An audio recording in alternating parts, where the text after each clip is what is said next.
Hi guys, and welcome back to my channel, Jordan Mind, Body, and Soul, where we learn to take care of ourselves, mind, body, and soul.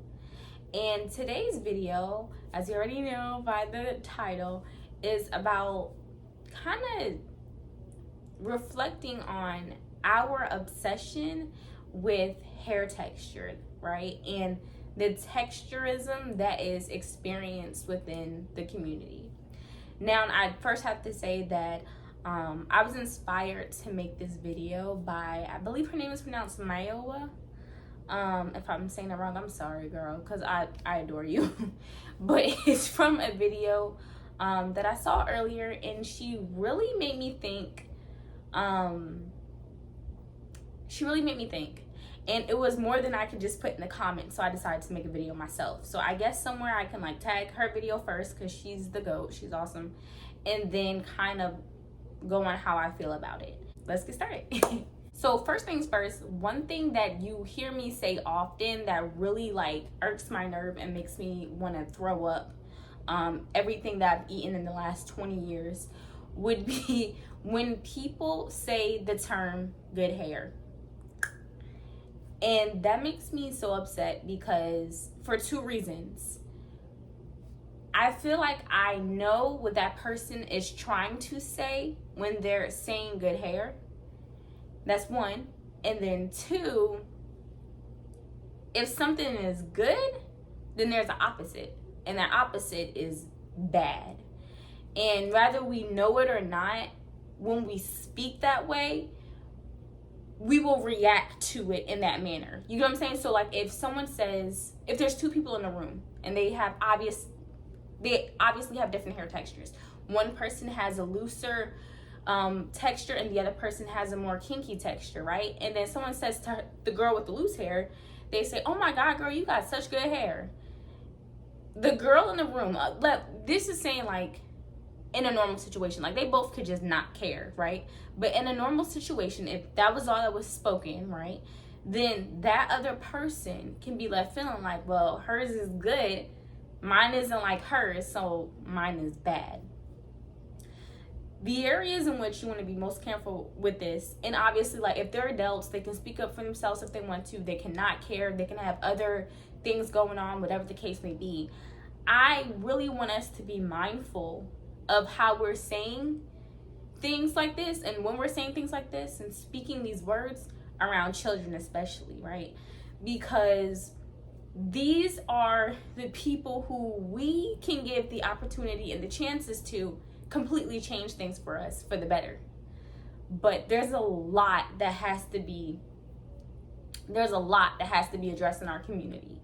And the biggest thing to me would be working on feeling more comfortable with texturism, right?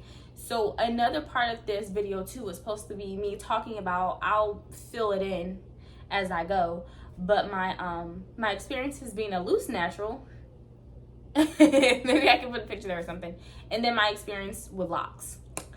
Yeah, okay. Let me go through that first, right? So for me personally, I guess it has a lot to do with how I was brought up as well. We did have perms, but we were always encouraged to have our hair, unless we had like braids or really just growing up, unless we had braids and stuff. I don't even think when we had braids when we were little they added hair. It was always just our hair.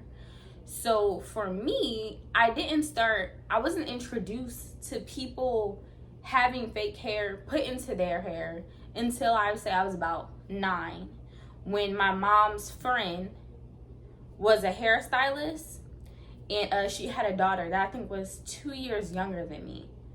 Or maybe we were friends first and then our moms met. I can't remember how that worked, but whatever the case may be, I think I remember her asking my mom if she wanted her to add hair to our braids. And my mom was like, "Nah, don't do it."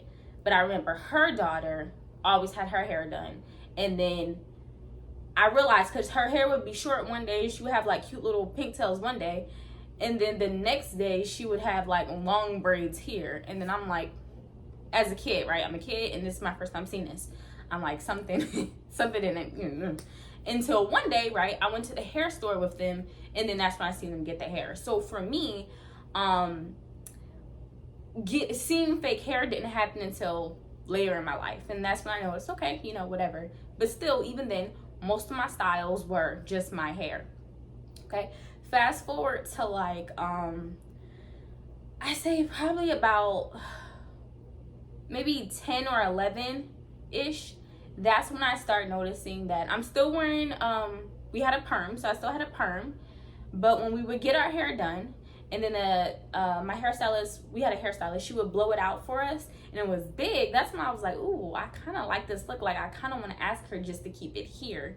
But my problem was I didn't feel like I knew how to maintain it after that. So I didn't get a lot of like coaching on like my hair and how to take care of it from my mom or really any other women around me. I didn't really get that. I did have people who did our hair and did an amazing job, but it was more so like, let me just do your hair. Like, it wasn't like, hey, let's go shopping and let me show you the different products. Like, it wasn't that, which is fine, but I'm just saying, like, that wasn't my experience. When we used to get our hair done, right, and even though we had a perm, we would get our hair done, I did notice that people would say to us, like, oh, you have like good hair, you have like manageable hair. Like, they always just hinted at how our hair was somehow more easier to do than other clients that they had. And again, a lot of these experiences for me personally, I feel, are from me experiencing what other people have experienced. I mean, me hearing about what other people are experiencing, and then me observing after that experience that has been shared with me, but not me thinking these things on my own. You know what I'm saying? Like, I didn't grow up hearing people say anything bad about another type of hair, so I never made the comparison. So to me, that was like, it was new making that comparison. And then when people would start to say that our hair was different, or, you know, there was something about our hair that they liked more, is when I started to see, okay, I see what you're saying. You're saying you like this and you don't like that. And then, but to me, it never made sense. I understood it in the sense of, I get what you're saying, but it didn't make sense to me. Like, I wasn't like, okay, I understand, that's fair. I didn't feel that way. I'm just like, I can comprehend what you're saying. Okay, cool. So that's younger. Let's fast forward now to about 10th grade. 10th grade is when I did my big chop. So I'm gonna try my best to see if I can find any pictures of that. I was just inspired by my natural sister. So that's when like the beginning days of YouTube, when like hair channels was just like top 3 hair channels, and my natural sisters was like the biggest hair channel ever. And I used to watch their videos all the time, and I really got inspired to find out how to take care of my hair. But I feel like it was also running parallel with me discovering who I was. Like, that's when I started to be like, well, who is Jordan? And that's about 10th grade, right? So I started to have more concern with me, taking care of me, and me embracing parts of me and learning how to deal with who I am. And that's also when I started to do yoga and like all this other stuff, because it was important for me to be me. I did find that in high school that a lot of people I felt were just fake, or just trying really hard to be other people. And it was obvious to me, like, you're trying so hard to fit in or to be this person. That's not who you are. Anyways, so I say that to say that that's when I started my natural journey, being a loose natural.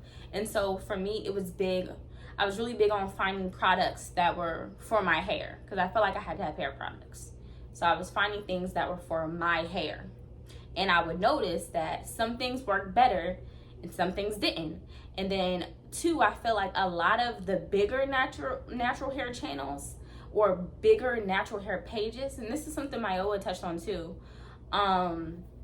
they're loose naturals. Like, their hair is very loose. Like, they're like Alicia Keys, you know, kind of straight curly look. Like, it's not like my texture. I have different textures in my hair, so that goes on to something else that I learned. I have different textures in my hair. So I got one part that is like because when the lady was locking my hair, she said she likes to do people's hair because she can tell like different parts of their ancestry.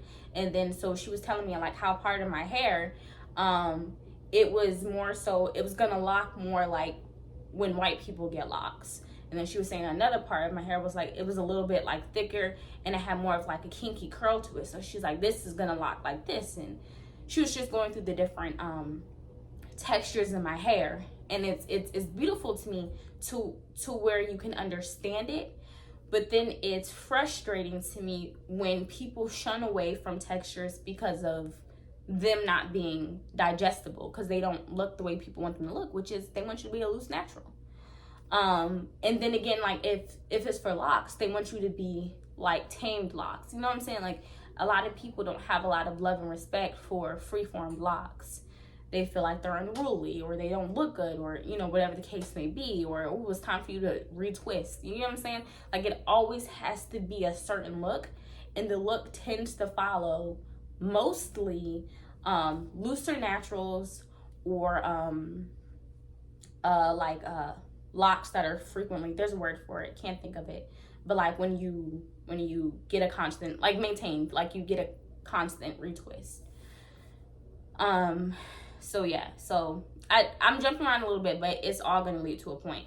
So yeah, so in high school, you know, that's when I had the loose natural, finding myself, finding like what it meant to have like hair that was just taken care of. Okay, so then going with that, I feel like college, especially going to a HBCU, that's even more embraced, because you have people who are literally like natural, like just starting their natural journey in college, or you have people like me who have already been doing it for a few years. So now you have a melting pot of like what it means to be natural.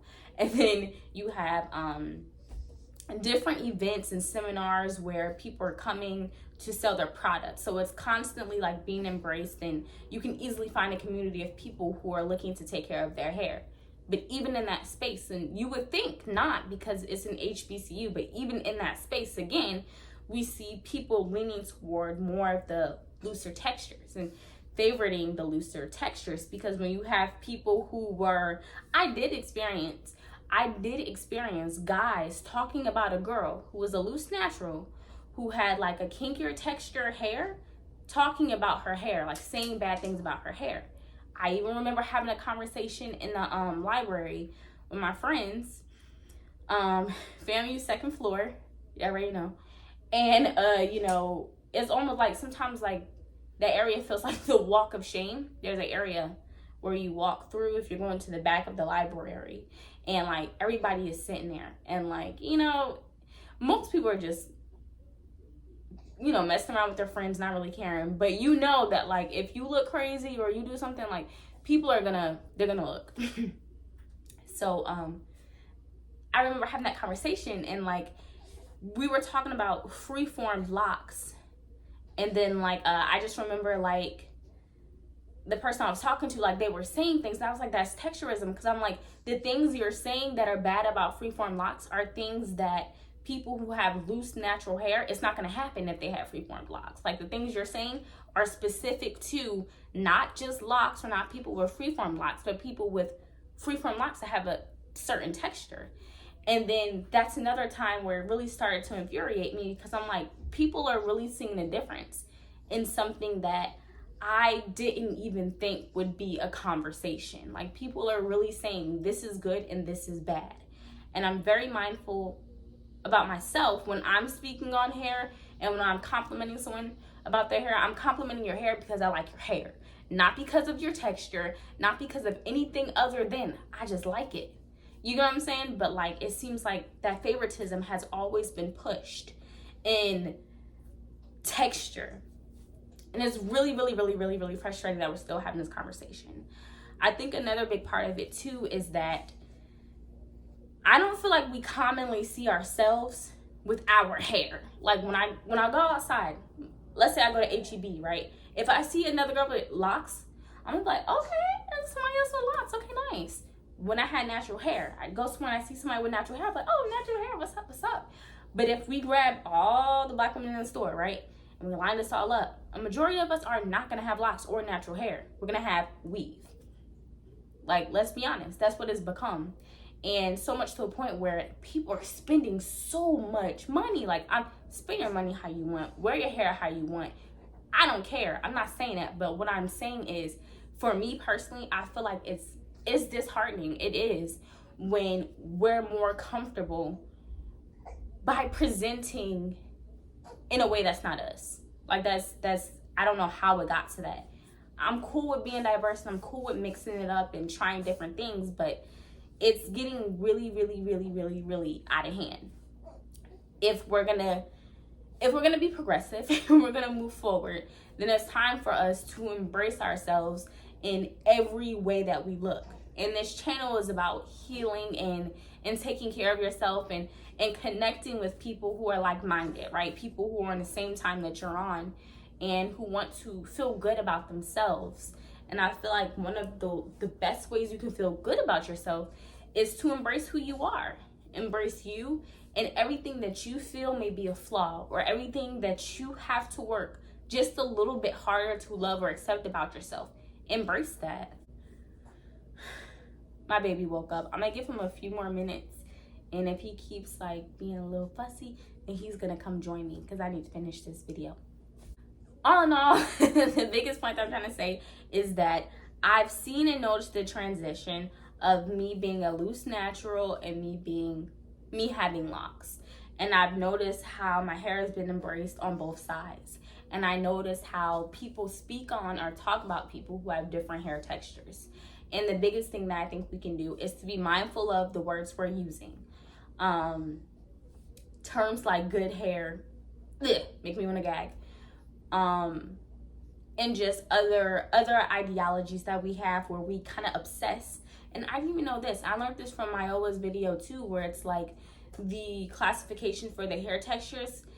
It's true. It would be a form of texturism, yes, but like also like racism, to show like the classifications of what it is. Like number one. What is number one? Number one is first place. First place is like the best. You can't be better than first place. 1A is straight. Come on now. You see what I'm saying? And then you go down and it's like, okay, we're at 4. Like, number 4? How I make it to number 4? I'm not number 1? So like, even that, like that terminology and just knowing those numbers, even if you don't sit there in your head, and I swear I just make that correlation in my head right now. Even if you don't just sit down and think about it in those terms, it's still in your head. Like, it's still made its way there. And all in all, I just want us to have these conversations. Bless you, baby. I just want us to have these conversations so that we're aware. Because the first thing you gotta do is acknowledge it, right? We know it's here. And then be mindful of how you're speaking on yourself and how you're speaking on other people. We're beautiful. And we're beautiful, and we're all these things because we are learning to take care of ourselves. And we are learning how to love and embrace ourselves after all these years of confusion and racism and oppression and all this stuff. We're getting into a spot to where we can heal and embrace ourselves for what we are. So again, I'm not saying anything bad about people who want to wear weaves or do whatever you want. I'm not. But what I am saying is that we do need to be in a place to where we can embrace ourselves. And I think it could be a lot easier. I know it could be a lot easier when we start seeing more of us in a light of embracement, in a light of empowerment. It takes time to get there, but I know that we can. Do me a favor though, in the comments, let me know if you have experienced texturism, or if you feel like I'm just out of my mind. I'm making this all up. But no, seriously, give me an idea of what you think is happening and what we can do to better ourselves. Because you got to better yourself first. That's why I think about it. I think about if I can make myself more ideal in, a better mom, a better daughter, a better student, a better just, yoga instructor. If I can make myself better, more disciplined in my eating practices, then I can influence those around me, right? Because you're most like the 3 people you're around most. So if I can get my tribe right, get my circle right, then we can have more influence on other people. So just let me know what you guys think, please. I'm interested to hear some ideologies. So drop them. And don't forget, take care of yourself, mind, body, and soul. I'll see you guys in the next video, which is a yoga video. So get ready, guys, okay? Make sure you're staying hydrated too. It's a hot summer. See y'all. Bye.